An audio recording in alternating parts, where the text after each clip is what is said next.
My dear students, I hope you all enjoyed your summer break and you are taking good care of your family members as well as yourself. It is a daunting task for all of us to keep a good mental health, but we are doing fine because we are all in this situation together, right? So, for our first few classes, instead of moving on to any new topics, we will revise and recapitulate what we have already done in our previous class. First chapter will be organ system of human body or our body. Let's learn first that what is a cell. Cell is the basic structural and functional unit of a living organisms. So, many cells together form a tissue and tissues form organs.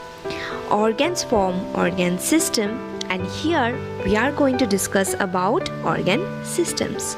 Some of the organs we are able to see and some we are not able to see. So on the basis we divide the organs into two parts. They are external organs and internal organs. The organs we are able to see, those are called external organs. For example, hand, leg, head, nose, eye, arms, etc.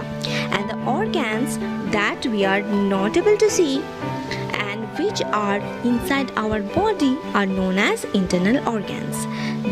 Example, brain, heart, lungs, stomach, kidney, etc. And all of these organs, they work individually. So there are different type of organ systems present in human body.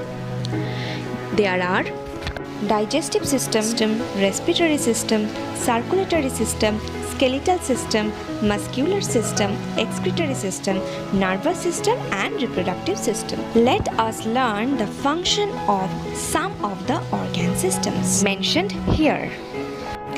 As soon as we take the first bite of our food, the process of digestion starts.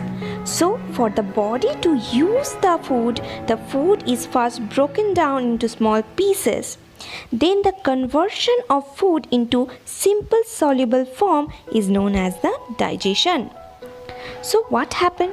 After digestion, food is absorbed by the body and this process is known as absorption. Absorbed food is thrown out of the body in form of feces. This process is known as defecation, or we can say the excretion. Our digestive system consists of mouth, esophagus, stomach, small intestine, large intestine, liver, gallbladder and pancreas. Food is taken into the body through the mouth. In the mouth, the food is broken down into smaller pieces by the teeth. The mouth has salivary glands which secrete saliva. The tongue helps to mix the food with saliva and swallow the food. Tongue has taste buds to detect different tastes of food. The different regions of tongue detect different tastes, such as bitter, sour, salty, and in the front part there will be sweet taste bud. Next is teeth. There are 4 types of teeth. They are incisors, canines, premolars and molars. Incisors help in biting and cutting the food. Canines help in piercing and tearing the food. Premolars and molars help in chewing and grinding the food. Look at the table. You will find the number of teeth present in lower and upper jaw, and you will also find the total number of teeth present in our mouth. Next is esophagus. It is the passage of food between the mouth and the stomach. Through the esophagus, food reaches the stomach. The stomach is a bag-like structure. In the stomach, the food is mixed with gastric juices secreted by the gastric glands of the stomach. Gastric juice converts the food into semi-solid smooth paste. Next is small intestine. From the stomach, the food enters the small intestine. It is the longest part of the digestive system. It is a coiled tube and about 20 feet in length. In the small intestine, the food is mixed with bile juice and pancreatic juice, and this helps in the process of digestion. Some substances cannot be digested. This material passed into large intestine. The large intestine is thicker but smaller in length than the small intestine. It helps in absorbing water and in removing undigested solid waste from the body in the form of feces, which is stored in the lower part of the large intestine, and we call it rectum. Our next topic is circulatory system, and our heart is the main organ here. It is protected inside our rib cage. It is actually muscle that pumps blood to different parts of the body through a network of tubes called the blood vessels. The heart collects impure blood from different parts of the body and pumps it to the lungs. In the lungs, the blood gives off the waste material like carbon dioxide and collects oxygen. This pure blood again comes back to the heart and is pumped to the different parts of the body. The heart beats faster when our body works more, because when our body works, more oxygen it needs. Next is the respiratory system, and the main functional unit is lung, which is spongy bag-like structure on either side of the heart. These are lungs which help in exchange the gas in our body. We breathe in air through our nose. The nose is connected to the windpipe, and the windpipe is connected to the lungs. The lungs absorb oxygen from the air and send it to different parts of our body with the help of blood. The various parts of body use the oxygen for their various functions and give out carbon dioxide. The process of exchange of oxygen and carbon dioxide is called respiration. Next is excretory system.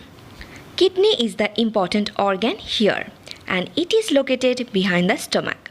The impurities in our body are brought by the blood to the kidney.